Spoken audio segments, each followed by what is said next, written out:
Hello दोस्तों, स्वागत है आप सभी का अपने यूट्यूब चैनल एजुकेशन अड्डा पर। दोस्तों मैं हूं मनीष शर्मा और आज की इस वीडियो में हम बताएंगे मैथ के कुछ इंपॉर्टेंट सवाल जो एग्जाम में बार बार पूछे जाते हैं। तो दोस्तों बने रहिए वीडियो के अंत तक। आज का क्लास बहुत ही मज़ेदार होने वाला है। दोस्तों अगर आप इस चैनल पर नए हैं तो चैनल को सब्सक्राइब कर लीजिए और बेल आइकन दबा करके ऑल नोटिफिकेशन सेट कर लीजिए ताकि मेरे हर क्लास का नोटिफिकेशन मिलता रहेगा। ठीक है, तो चलिए बढ़ते हैं बिना देरी किए हुए से फटाफट से। आज यदि a प्लस बी बराबर 17 और a माइनस बी बराबर 9 हो तो 4a² प्लस 4b² का मान होगा। बहुत ही अच्छा सवाल है। इस तरह के सवाल एग्जाम में पूछे जाते हैं। ठीक है, तो बहुत ही जबरदस्त तरीका बताएंगे जिससे आप इस क्वेश्चन को सेकेंडों में बना सकते हैं। ठीक है, तो चलिए ध्यान दीजिए। देखिए a प्लस बी बराबर 17 दिया हुआ है और a माइनस बी बराबर 9 दिया हुआ है। जब इस फॉर्मेट में रहेगा तो a का मान निकालेंगे कैसे। सो देखिए दोनों को जोड़ करके 2 से भाग लगाएंगे तो 17 और 9 को जोड़ेंगे कितना होगा 26। इसमें हम 2 से भाग लगा देंगे कितना आ गया 13 आ गया। बात आ गया समझ में। और b का मान निकालना रहेगा तो दोनों को घटा करके तो 17 में से 9 घटाएंगे 8 हो जाएगा। उसमें 2 से भाग लगा देंगे यानी कितना आ गया 4। यानी a का वैल्यू आ गया 13 और b का मान आ गया 4। बताया समझ में।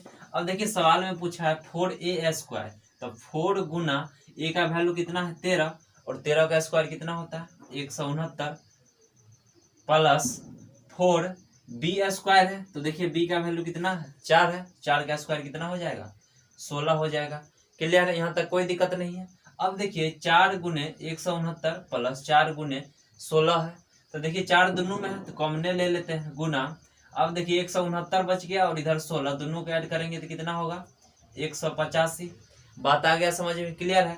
अब 4 को 185 से गुना कर देंगे तो आ जाएगा 740। यही आपका आंसर हो गया। क्लियर है। फिर से एक बार समझ लेते हैं। देखिए जब इस प्रकार का सवाल दिया रहेगा a प्लस बी बराबर 17 और a माइनस बी बराबर 9 तो जो a का वैल्यू निकालेंगे तो दोनों को जोड़ करके 2 से भाग कर देंगे तो देखिए 17 9 को जोड़ दिए 26 उसमें 2 से भाग लगा दिए 13 हो गया। क्लियर है। और जब b का मान निकाला जाता है तो इस दोनों को घटा करके और 2 से भाग लगाएंगे तो 17 में से 9 गया 8 उसमें 2 से भाग लगा दिए 4 यानी ये b का वैल्यू पता चल गया हमको। क्लियर है। अब देखिए सवाल में कहा 4a² प्लस 4b² है तो 4 गुने a का मान कितना है 13 13 का स्क्वायर 169 तो 4 गुने 169 प्लस 4b² है तो 4 गुने b का वैल्यू 4 है तो 4 का स्क्वायर 16 हो गया। यहाँ से 4 कॉमन ले लिए तो 169 प्लस 16 185 हो गया। तो 4 को 185 से गुना किए कितना आ गया 740। बात आ गया समझ में। क्लियर है। बहुत ही जबरदस्त तरीका है। आप इस तरह से एग्जाम में क्वेश्चन को सेकेंडों में बना सकते हैं। ठीक है, तो चलिए बढ़ते हैं फटाक से अगले सवाल पर। एक फल विक्रेता 24 आम पर 1 आम मुफ्त देता है तो वह ग्राहक को छूट प्रदान करता है। कितना आम पर 24 आम पर 1 आम क्या मुफ्त में देता है 1 आम मुफ्त में देता है।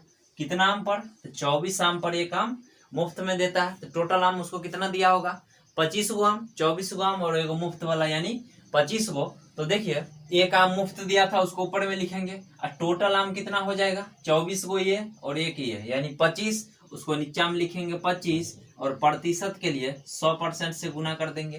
क्लियर है। तो देखिए यहाँ 25 से भाग लगा दिए कितना गया 25 चौके 100 यानी 4% का छूट प्रदान करेगा। यही आपका आंसर हो गया।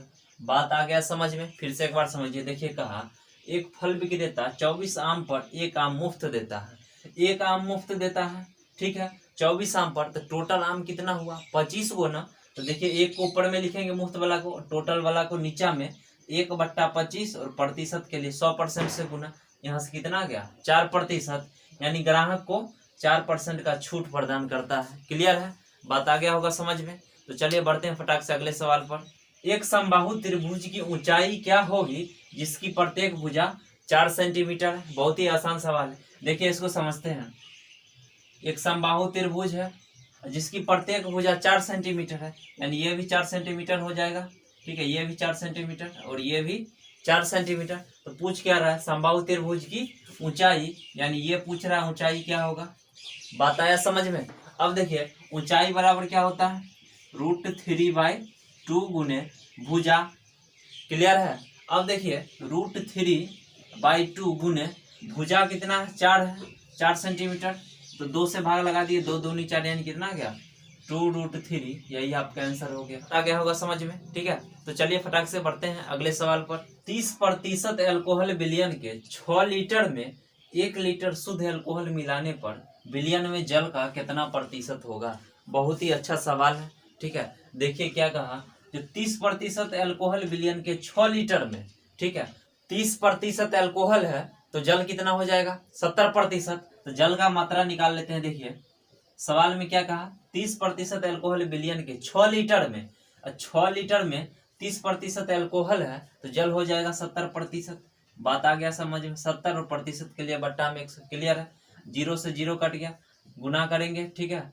7 को 6 से तो 42/10 यानी कितना आ गया 4.2 लीटर।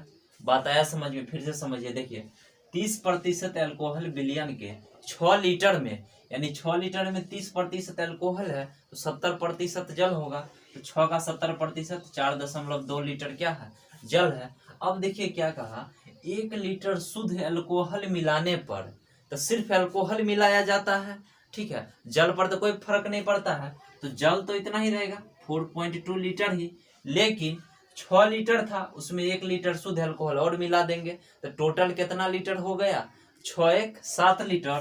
तो बट्टा में 7 प्रतिशत के लिए 100% से गुना करेंगे, क्लियर है। अब देखिए दशमलव के बाद 1 अंक है तो एगो 0 नीचा में आएगा, क्लियर। 0 से 0 कट गया, 7 से भाग लगा देंगे 6 बार में, यानी आपका कितना आ गया 60% जल, यही आंसर हो जाएगा, क्लियर। तो चलिए बढ़ते हैं अगले सवाल में फटाक से।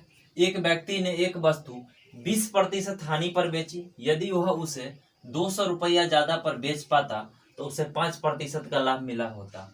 तदनुसार उस वस्तु का लागत मूल्य कितना है। बहुत ही अच्छा सवाल है, इस तरह के सवाल एग्जाम में बार बार पूछे जाते हैं, ठीक है। दोस्तों वीडियो पसंद आए तो लाइक शेयर और सब्सक्राइब जरूर कीजिए। चलिए देखिए सवाल में क्या कह रहा है, एक व्यक्ति ने एक वस्तु 20% हानि पर बेची। 20% हानि पर बेचने का मतलब क्या है, यानी वो 80% लागत मूल्य पर बेचा होगा, 80% पर बेचा होगा। बात आया समझ में।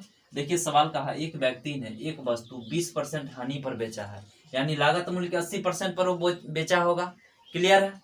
अब देखिए सवाल में कहा, यदि वह उसे 200 रुपया ज्यादा पर बेच पाता तो उसे 5% का लाभ मिला होता। कितना में 200 रुपया ज्यादा में बेचता तो 5% लाभ का मतलब क्या है 105% हो गया, क्लियर है। अब देखिए 80% से बढ़ गया 105, यानी कितना परसेंट बढ़ गया 25%। यही 25% देखिए 200 रुपया के बराबर हो जाएगा, यानी 25% का वैल्यू 200, 100% का वैल्यू निकाल लीजिए, ठीक है। तो कितना हो जाएगा 200 बट्टा में 25 और प्रतिशत वाला 100 इधर, ठीक है। तो ये हो गया कितना 8 बार में, यानी कितना आ गया 800 रुपया, यही आंसर हो गया, क्लियर है। फिर से एक बार समझते हैं, बहुत ही अच्छा सवाल था। देखिए सवाल में क्या कहा, एक व्यक्ति ने एक वस्तु 20% हानि पर बेचा है, यानी 80% पर वो बेचा होगा, क्लियर है।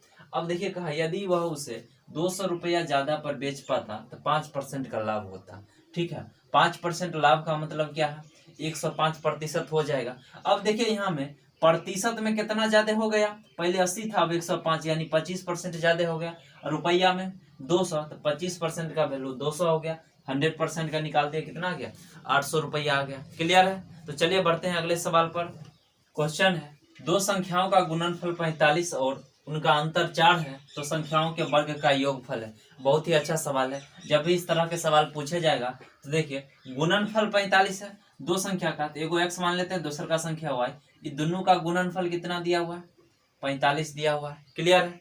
अब कहा उनका अंतर 4 है, यानी x माइनस वाई बराबर 4 हो गया, क्लियर है। तो पूछ रहा है संख्याओं के वर्ग का योगफल है, ठीक है। देखिए एक्स वाई 45 हो गया, दोनों को गुना किए तो x माइनस वाई किए तो 4 आ गया, ठीक है। अब दो ऐसा संख्या लीजिए जिसको गुना करेंगे तो 45 घटाएंगे तो 4 हो जाएगा, ठीक है। इसको फैक्टर करके भी आप निकाल सकते हैं। तो देखिए दो संख्या कौन हो जाएगा, एगो 9 हो जाएगा और दूसर का 5 हो जाएगा, क्लियर है। देखिए 9 में से 5 घटाएंगे तो 4 आ जाएगा, x के जगह पे 9 रखेंगे, y के जगह पे 5, इसमें से घटाएंगे तो 4 आ गया। अब यहाँ देखिए x के जगह 9 रखेंगे, y के जगह 5 और दोनों को गुना करेंगे तो 45 आ गया, सेटिस्फाई कर दिया, क्लियर है। अब देखिए सवाल में कहा दोनों संख्याओं के वर्ग का योगफल, तो पहला संख्या x था उसका वैल्यू 9 निकला, 9 का स्क्वायर 81 होता है। दूसर का संख्या कौन है 5 है, तो 5 का स्क्वायर 25 होता है। दोनों को ऐड कर देंगे कितना आ गया 106, यही आंसर हो गया। बात आया समझ में? फिर से एक बार समझते, देखिए दो संख्या का गुणनफल तो एक्स वाई ले लिए हैं बराबर 45 है, अंतर कितना का 4 का। अब दो संख्या लेना है तो देखिए 9 लिए एक्स का मान और वाई का 5 ले लिए, दोनों को घटाएंगे तो 4 हो रहा है, और गुना कर रहे हैं तो 45 हो रहा है। ठीक है, आप 45 को फैक्टर कीजिएगा फिर भी निकल जाएगा। क्लियर है? तो देखिए पूछ रहा है वर्ग का योगफल, 9 का स्क्वायर 81 होता है, 5 का स्क्वायर 25, दोनों को जोड़ दिए कितना आ गया 106 आ गया। क्लियर है? ठीक है, तो चलिए बढ़ते हैं अगले सवाल पर। किसी संख्या को यदि 361 से विभाजित किया जाए तो शेषफल 47 रहता है, यदि उसी संख्या को 19 से विभाजित किया जाए तो शेषफल कितना होगा। बहुत ही अच्छा सवाल है। देखिए जब भी एग्जाम में इस तरह के सवाल पूछे जाएंगे, ठीक है, क्या कह रहा था 361 से विभाजित किया जाए तो शेषफल 47 रहता है। ठीक है, तो शेषफल पर ही काम करना है। शेषफल कितना है 47 है। अब देखिए सवाल का यदि उसी संख्या को 19 से विभाजित किया जाए तो शेषफल कितना होगा, तो बस ये जो शेषफल था 47, इसी में 19 से भाग लगा दीजिए। ठीक है, कितना बार में लगेगा 2 बार में 38, तो शेषफल कितना आ गया 9, यही आपका आंसर हो गया। बात आया समझ में? सेकेंडों में आप बना सकते हैं। देखिए किसी संख्या को यदि 361 से विभाजित किया जाए तो शेषफल 47 रहता है, बस यही जो 47 दिया हुआ है शेषफल, इसी पर काम करना है। ठीक है, यदि उसी संख्या को 19 से विभाजित किया जाए तो ये जो शेषफल था इसी को 19 से भाग लगा दिए, शेषफल कितना आया 9, यानी यही हो जाएगा आंसर आपका। क्लियर है? बात आ गया होगा समझ में? इस तरह के सवाल आप आसानी से बना सकते हैं। ठीक है, चलिए बढ़ते हैं फटाक से अगले सवाल पर। यदि 10 आदमी या 18 लड़के किसी काम को 15 दिन में करते हैं तो 25 आदमी और 15 लड़के उससे दुगुने काम को कितना दिन में करेंगे। बहुत ही अच्छा सवाल है। देखिए सबसे पहले इसको समझते हैं। देखिए 10 आदमी या 18 लड़का किसी काम को 15 दिन में करते हैं, इसका मतलब क्या है, जो 10 आदमी काम करेगा उसको भी 15 दिन लगेगा, या 18 लड़का करेगा काम को तो भी 15 दिन लगेगा, दिन समान लगेगा दोनों को। बात आ गया समझ में? ठीक है, अब देखिए 10 आदमी यानी 10 मैन कितना दिन लगेगा इसको काम करने में 15 दिन। ठीक है, और 18 लड़के को भी 18 बॉय को भी 15 दिन ही लगेगा। बात आ गया समझ में? यहाँ से देखिए 15 से 15 कैंसिल हो गया। ठीक है, 2 से भाग लगाएंगे 5 बार में और ये 9। क्लियर है? यहाँ से आदमी और लड़के दोनों का रेशियो ले लेते हैं, तो रेशियो निकालने का जबरदस्त तरीका है, जिसका पूछ रहा है उसको ढक देना, इसको ढकेंगे ये आ गया यानी 9:5 आ जाएगा। बात आ गया समझ में? फिर से समझिए। देखिए 10 आदमी या 18 लड़के किसी काम को 15 दिन में करता है, तो 10 आदमी करेगा उसको भी 15 दिन लगेगा, या 18 लड़का करेगा तो इसको भी 15 दिन लगेगा। क्लियर है? यहाँ से हम रेशियो निकालिए कितना आ गया 9:5। 10 आदमी 15 दिन में करता था किसी काम को यानी एक काम को। क्लियर है? ठीक है, अब देखिए बराबर 25 आदमी है, 25 आदमी और 15 लड़का है, दोनों साथ मिल करके काम को कितना दिन में करेगा, और दुगुना काम कर रहा है। देखिए यहाँ एक काम कर रहा था तो दुगुना यानी 2 हो जाएगा।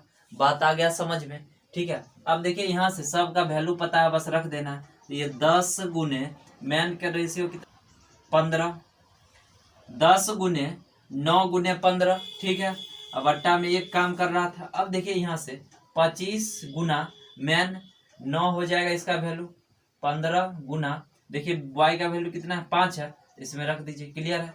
x का दिन हमको निकालना है और 2 गुना काम कर रहा था। ठीक है, अब देखिए 10 को 9 से गुना करेंगे 90 हो गया और ये 15। ठीक है, बराबर में देखिए 25 को 9 से गुना करेंगे तो 225 और इधर 75, दोनों को जोड़ देंगे तो कितना हो जाएगा 300 गुना x बट्टा में 2। क्लियर? देखिए 2 से ये कट गया कितना बार में 150। क्लियर? अब देखिए 15 से ये कट गया 10 बार में, 0 से 0 x बराबर 9 दिन, यही आपका आंसर हो गया। क्लियर है? फिर से एक बार समझते हैं, बहुत ही अच्छा सवाल था। देखिए यदि 10 आदमी या 18 लड़के किसी काम को 15 दिन में करता है, ठीक है, इसका मतलब है 10 आदमी को भी 15 दिन लगता है, या 18 लड़का भी काम को करेगा तो 15 दिन ही लगेगा। ठीक है, यहाँ से दोनों का रेशियो निकालिए 9:5 आ गया। बात आया समझ में? अब देखिए सवाल में कहा था 10 आदमी 15 दिन में काम करता है किसी काम को यानी एक काम को। ठीक है, अब 25 आदमी और 15 लड़का मिल करके उससे दुगुना काम को कितना दिन में करेगा, कितना दिन में करेगा, तो हम x दिन ले लिए। ठीक है, काम पहले एक हो रहा था, अब दुगुना काम कर रहा है। बात आ गया समझ में? अब कुछ नहीं करना है, दोनों का रेशियो पता था, हम बस रेशियो रख दिए हैं इसमें वैल्यू। ठीक है, तो देखिए 10 गुने एम मैन आदमी कितना है रेशियो 9 है, तो 9 गुने 15, ठीक है। यहाँ से देखिए 25 गुने 9 हो जाएगा एम के जगह पे, प्लस 15 गुने 5 बी के जगह पे, क्लियर है। और दुगुना काम कर रहा था तो बट्टा में 2 लिख दिए, ठीक है। अब देखिए यहाँ से 10 को 9 से गुना किए, 90 गुने 15 बराबर में 25 को 9 से गुना करेंगे 225, और उसमें 75 जोड़ देंगे, ठीक है, यानी 300 गुने 100 बट्टा में 2, क्लियर। 2 से ये काट दिया, ठीक है, 150 बार में, ठीक है। 15 से भाग लगाएंगे तो 10 और 0 से 0 कट गया, यानी x बराबर कितना आ गया 9 दिन, ठीक है, यानी दिन निकल गया। कितने दिन में करेगा तो 9 दिन में। बात आ गया समझ में, ठीक है। चलिए आज के लिए इतना ही रहने देते हैं, फिर मिलते हैं नेक्स्ट क्लास में। दोस्तों वीडियो पसंद आए तो लाइक शेयर और सब्सक्राइब जरूर कीजिए हमारे चैनल को, और पीडीएफ के लिए टेलीग्राम चैनल का लिंक डिस्क्रिप्शन बॉक्स में दे दिया गया, तो आप वहां से ज्वाइन कर सकते हैं, ठीक है। तो चलिए फिर मिलते हैं नेक्स्ट क्लास में धमाकेदार ट्रिक के साथ।